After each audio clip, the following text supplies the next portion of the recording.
they're that light, and they kind of sound like it too. And one thing that we do want to mention, in order to reject the maximum amount of heat during that entry, like Shiva was just saying, they're black, and that's because black helps reject that heat that is building up on the exterior of the heat shield. Now, Starship is designed for vertical takeoff and landing as opposed to taking off and landing like an airplane. And that's because that's really important because we don't have runways on the moon or Mars. Fortunately, at those destinations, the gravity is not as high as it is here on Earth. On Mars, the gravity is just 1/3 of what it is here on Earth, and on the moon, it's just 1/6. So in both of those cases, Starship, with just its engines, can take off without needing the super heavy booster like we do need here on planet Earth. Now, for today's test, Starship does not have its landing legs attached because, like we said before, it won't be returning anywhere. Starship is expected to make a very hard ocean landing, which, if we even make it that far and manage to get any views, it will certainly make for a very exciting end to today's test. At this point in time, we are 20 minutes, or just over 20 minutes from liftoff. Let's check in with John Innsbrucker for a status update. Hey, John, how's it looking? Thanks, Kate. I'm John Innsbrucker, Principal Integration Engineer here at SpaceX. We're currently loading propellant from the ground system into both the first and second stages. Now, both vehicles use the same two propellants. That commonality helps build the reliability. And the fuel today is liquid methane, and that's at a temperature of just over 100 kelvins. That's about minus 272 degrees below zero on the Fahrenheit scale. Now, liquid methane is a different fuel from Falcon 9. That booster uses RP1 kerosene. However, our oxidizer is liquid oxygen, and that's the same as Falcon 9. Because there is no oxygen in space to support combustion, we have to bring our own. Now, leading up to where we are right now, we had a go, no-go poll. That was conducted just after T-minus 2 hours. And once the team gave their goes, we started loading propellants onto the booster at T-minus 1 hour and 39 minutes. At T-minus 1 hour and 22 minutes, we began propellant loading of the ship. The second stage you can see on your screen right there. Now, propellant loading of the Starship's second stage main tanks completed at about the T-minus 27-minute mark, at which time we then began loading the two header tanks in the nose of the second stage. Now, at T-minus 3 minutes, when the stage super heavy propellant loading completes, that means we'll have all the propellant on the rocket, and the vehicle will be fully loaded with over 10 million pounds of propellant.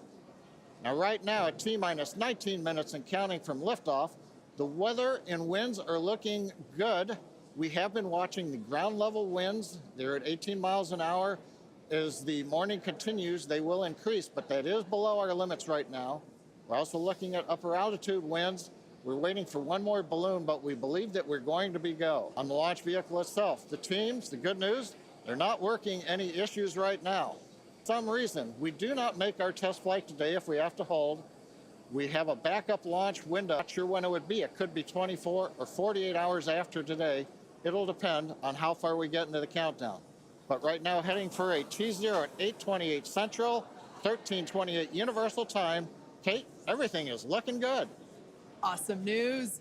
Now, in order to make multiplanetary, we need a fully reusable vehicle that's capable of carrying a huge amount of cargo and a lot of people to orbit and have a pretty quick turnaround. The idea is to effectively reuse launch vehicles just like airplanes.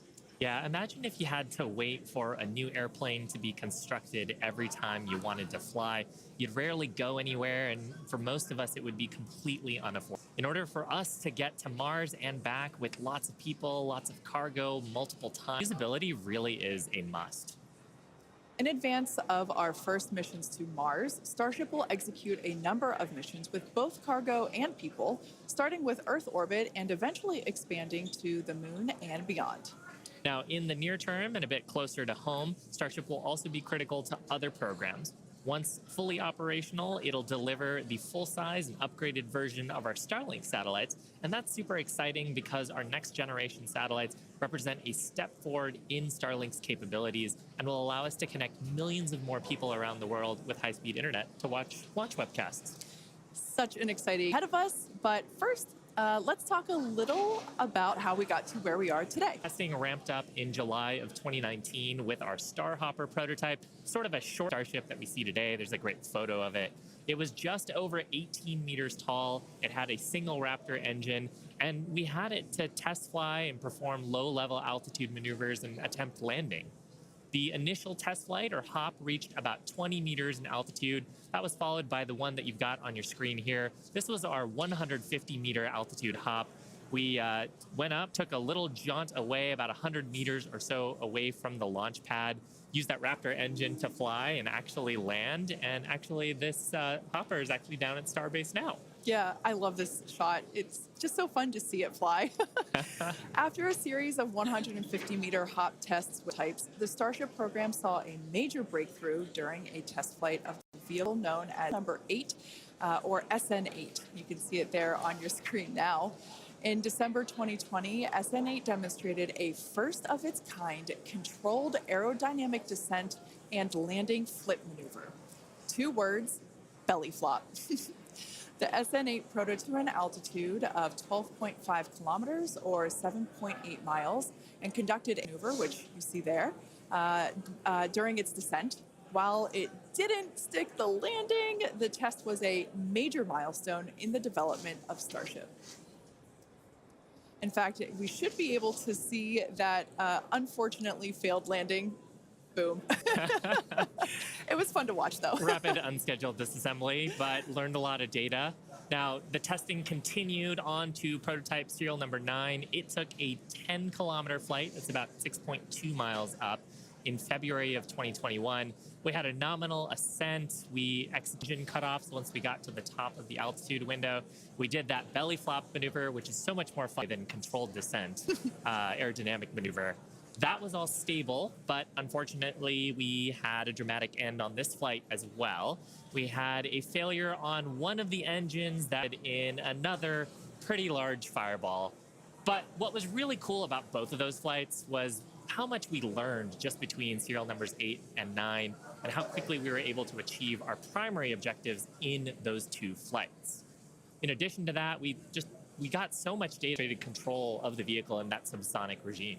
Ultimately, we performed 9 Starship high-altitude test flights in total. And then, as you see on your screen there, in May of 2021, SN15 launched from Starbase, reached an altitude of about 10 kilometers, performed a number of maneuvers, and safely returned to the launch site.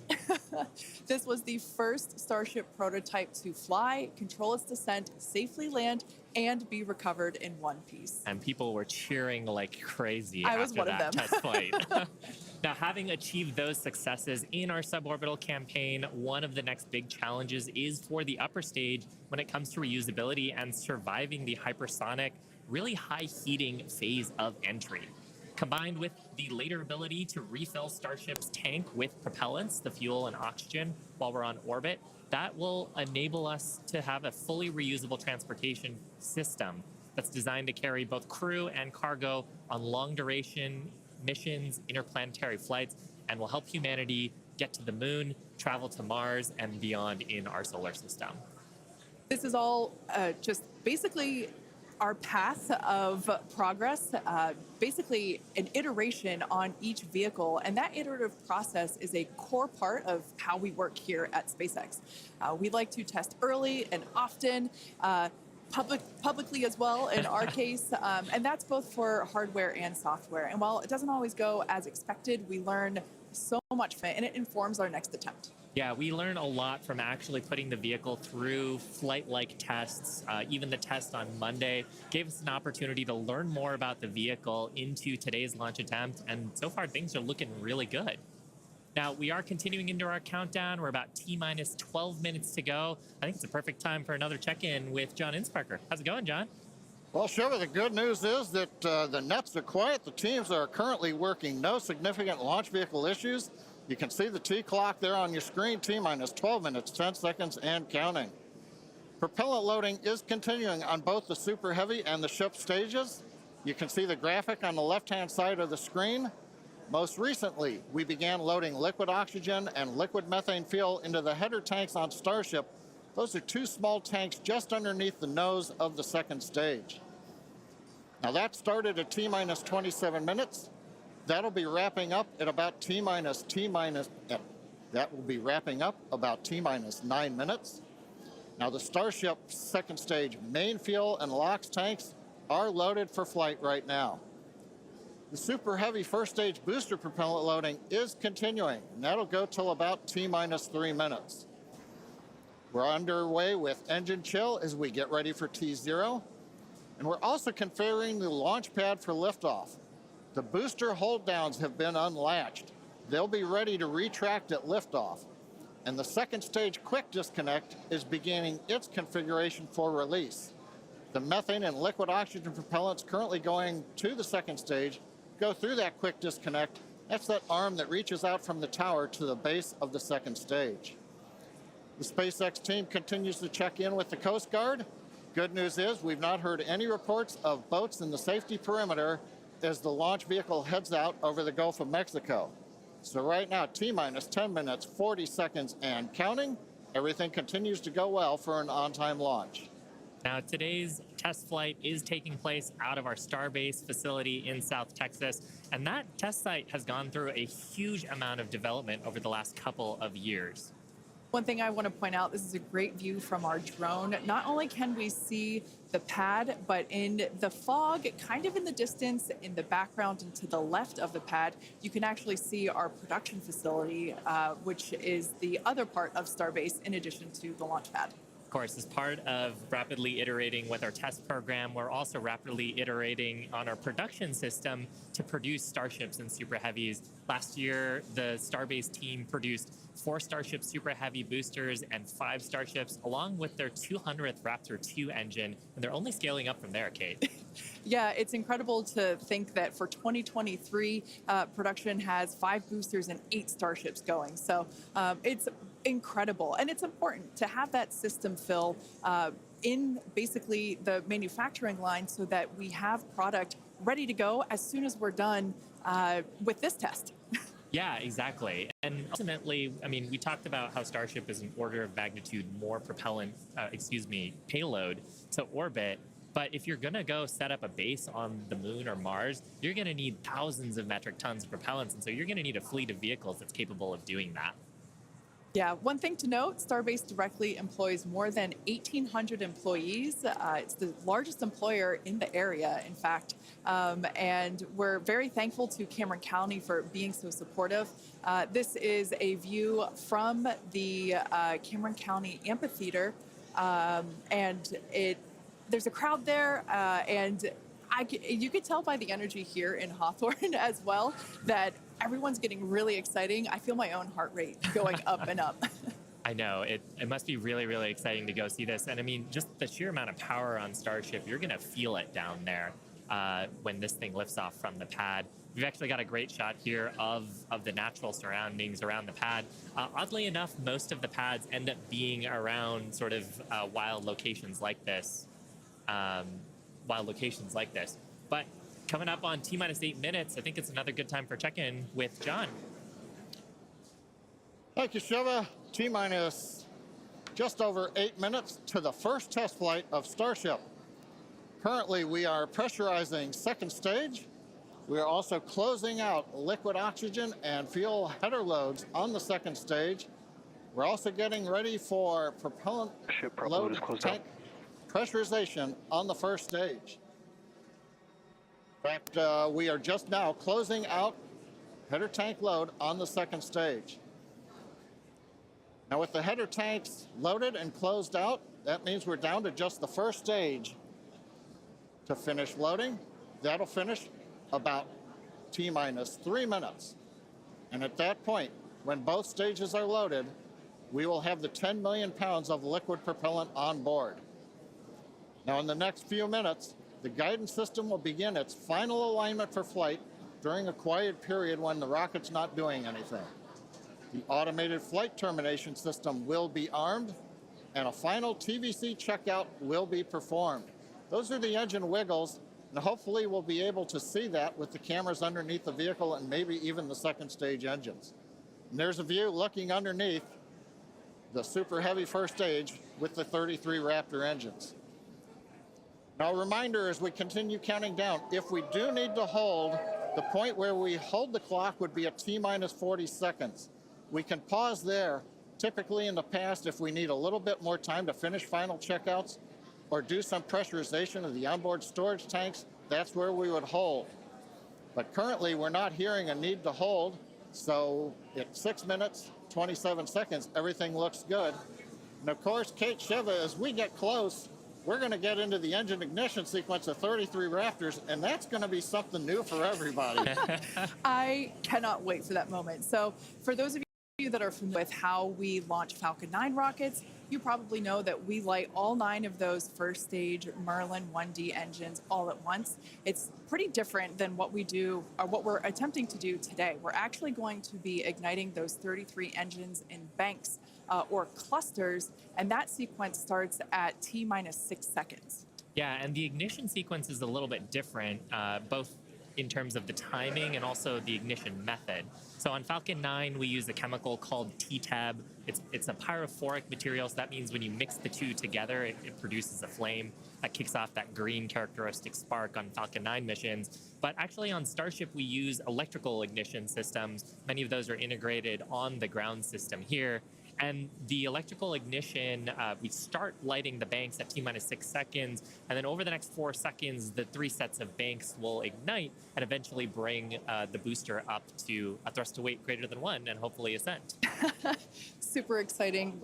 Like we said, pretty different from our Falcon 9 launches, and so this will be the first time that any of us have gotten to see this type of integrated test flight with both the Starship and the Super Heavy booster. Everyone's cheering as we get into T-minus 5 minutes. We want to remind everyone that success today is anything. Yeah, it looks fun down there. I kind of want to go join them. For today, success is anything that we learn that helps improve the future builds of Starship. If we lift off and clear the pad, we're calling that a win. A great shot of the pad there, a great shot of the quick disconnect on the second stage. You can see the frost line on the booster where that methane is fully topped up. I think we're just coming up on the last few minutes here of propellant fill on the booster. Now that quick disconnect is going to separate away as we actually get into the ignition sequence, but it's providing electrical connections now and also providing the propellants that we're loading into the vehicle. Yeah. We're just now under 4 minutes until liftoff of the Starship flight test. We've been following along for what honestly seems like days and days now, but really it kind of comes down to years. It has been a long time to get to where we are today. Now, fast forwarding a little bit, we have the opportunity to hold, if necessary, at 40 seconds, and we are able to hold there for about 15 minutes or up to 15 minutes and still be able to lift off. Yeah, and that's a little bit different from Falcon for the propellant sequence on Falcon that we don't have the opportunity to hold. So that's a cool new capability on Starship.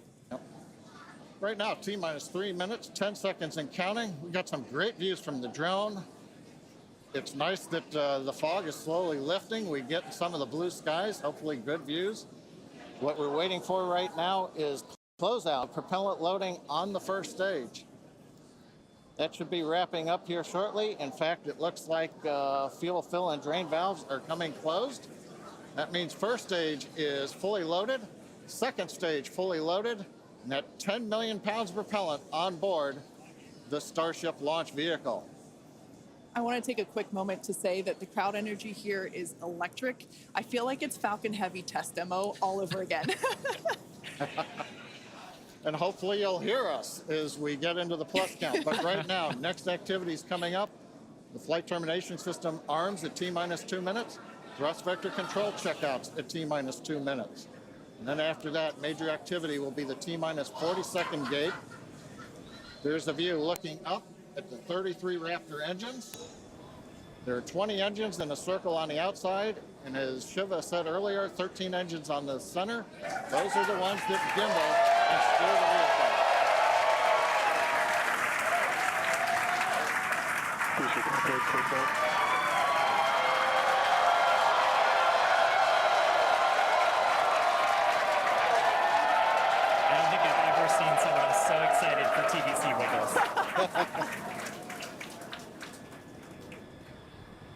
Love this view. These are the 33 Raptor engines at the base of the super heavy booster. I think we can see those wiggles now. We're currently inside 90 seconds. Next major activity, T-minus 40 seconds. That is a gate, a decision point. We're waiting. Possibility the propulsion team may need a few minutes. Flight termination system is armed for flight. We're getting ready for T-minus 1 minute and counting. No, T-minus 1 minute and counting.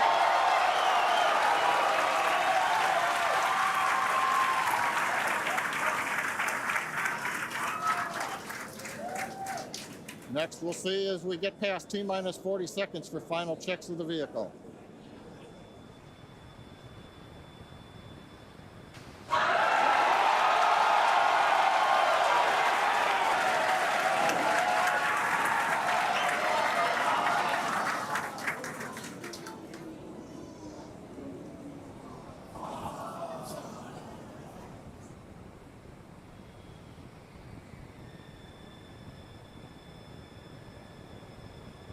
Okay, you can see the clock is recycled. Flight director has called a hold. We are recycling. For the moment, we'll see where they move the clock back to. They could hold at T-minus 40 seconds. They could go to an earlier point. Give us a minute to listen into the nets, and we'll see if we can get you more information to share.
John Innsbrucker again here at the Hawthorne webcast desk. We're holding a T-minus 40 seconds. What we've heard so far is we have a couple of issues we're working. One is the booster tank pressurization. Final pressurization was just a little bit long. That's not unusual. We've held at T-minus 40 seconds before to pressurize. That appears to have been resolved. At the same time on the second stage, they're working some final purging. We should know very shortly if that is cleared and if we'll continue the countdown. Everyone, especially that person, is excited to keep going. Like John said, we should know shortly if we are able to continue. But as we mentioned before, we are able to hold up to 15 minutes and still be able to lift off today.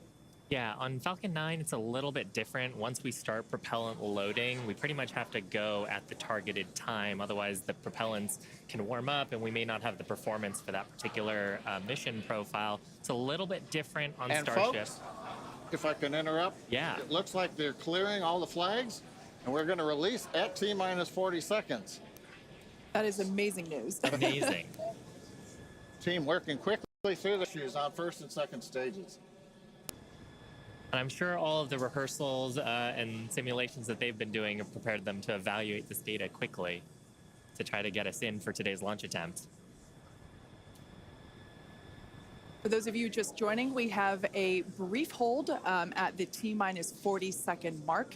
The team is resolving one issue with the bleed purge on the stage 2 Raptors. Like John just said, the teams are quickly working that, and it looks like the flags are being cleared as we speak. So we should be able to resume the launch countdown any moment now. And it's worth noting on Starship that once we resume the countdown, it restarts from the 40-second period, and then we keep going unless another condition pops up. So stick around, because Starship could be going here real soon. Don't walk away, that's for sure. Amazing views here coming to us from Starbase, Texas. Cheering to close the start again.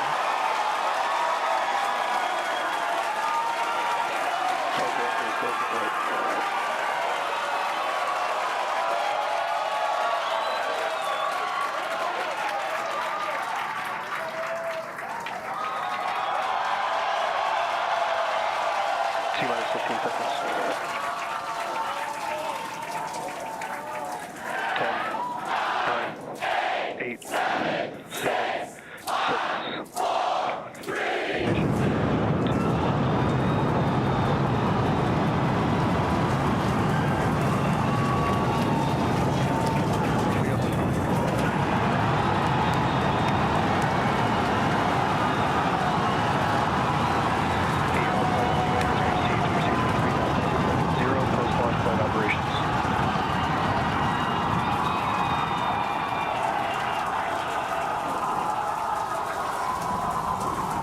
Booster after chamber pressure is nominal.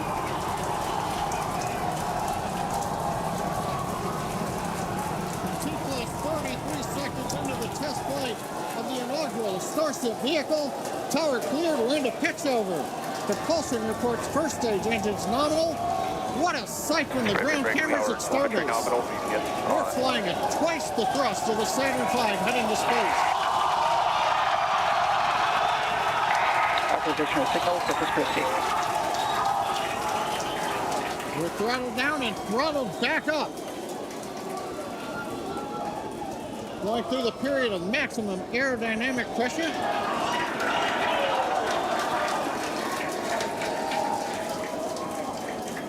As the velocity increases, the density of the atmosphere is decreasing. Max Q. Lessening stress on the vehicle. The call out, max Q now.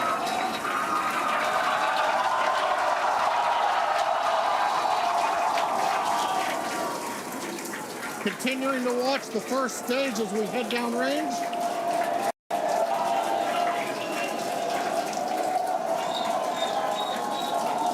"100 seconds into flight. Our next major activity is going to be shutdown of the first stage. The Houston tracking station now acquiring the vehicle. With shutdown, we will get separation of Starship from Super Heavy and ignition of the Starship engines. When Starship separates, we light up 6 engines in a staggered sequence. And if all goes well, those 6 engines will burn for almost 6.5 minutes. Onboard view from Starship. And there's views of the Raptor engines on the second stage as we prepare for stage separation. Now, after stage separation, the first stage will flip and begin a boost back maneuver for landing in the Gulf.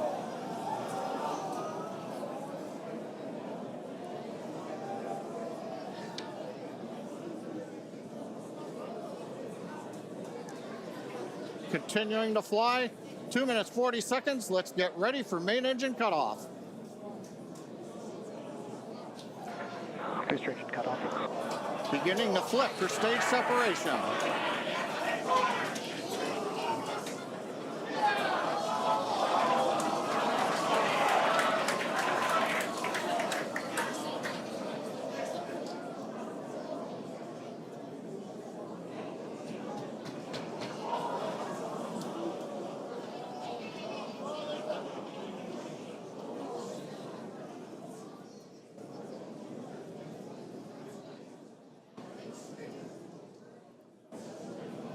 As of right now, we are awaiting stage separation,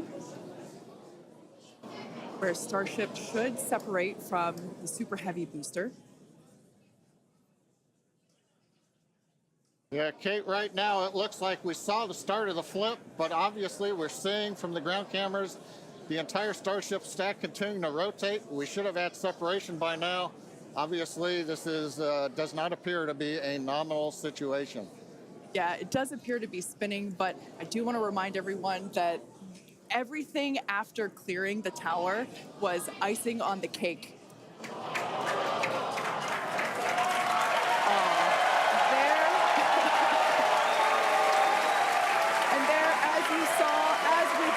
An exciting end to the Starship inaugural integrated test flight.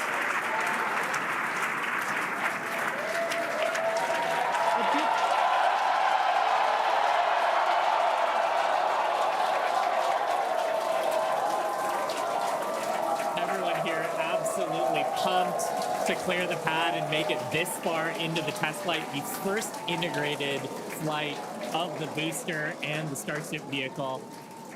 Live view there of our control center at Starbase, which we refer to as Star Command. As we said before, obviously we wanted to make it all the way through, but to get this far, honestly, is amazing. Well, if you're just joining us, Starship just experienced what we call a rapid unscheduled disassembly, or a RUD, during ascent. But now this was a development test. This is the first test flight of Starship, and the goal was to gather the data, and as we said, clear the pad and get ready to go again. So you never know exactly what's going to happen, but as we promised, excitement is guaranteed. And Starship gave us a rather spectacular end, what was truly an incredible test thus far. As we mentioned at the start of today's program, any and all the data that we collected during the test is going to help us with further development of Starship, and it's going to improve the vehicle's reliability as SpaceX seeks to make life multiplanetary. It's really worth noting that the flight path was designed to be over water and all the air and sea space. Along with that flight path and those surrounding areas were cleared in advance of the test. And of course, we're going to be coordinating with local authorities for the recovery operations. But honestly, what an exciting morning. Oh my gosh.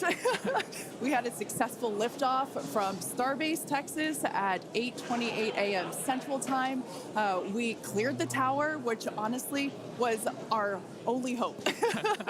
We cleared the tower, and all the data that we collected all the way through all those Raptor, those 33, although I think we saw that 3 Raptor engines were out, but we got all that data, and we got so far as to hoping to see the Starship, the second stage, separate from the first stage, the Super Heavy booster. And unfortunately, we didn't make that happen, but that's okay. It was the first integrated launch, and honestly, today was amazing. Absolutely incredible day. We made it through a number of those initial test objectives with getting booster ascent, getting all the way through the countdown, working some issues at the end. Like, really fantastic day. Got through the gate at T-minus 40 seconds on the second try. Everything released, the hold downs, the quick disconnect arms, everything moves out of the way.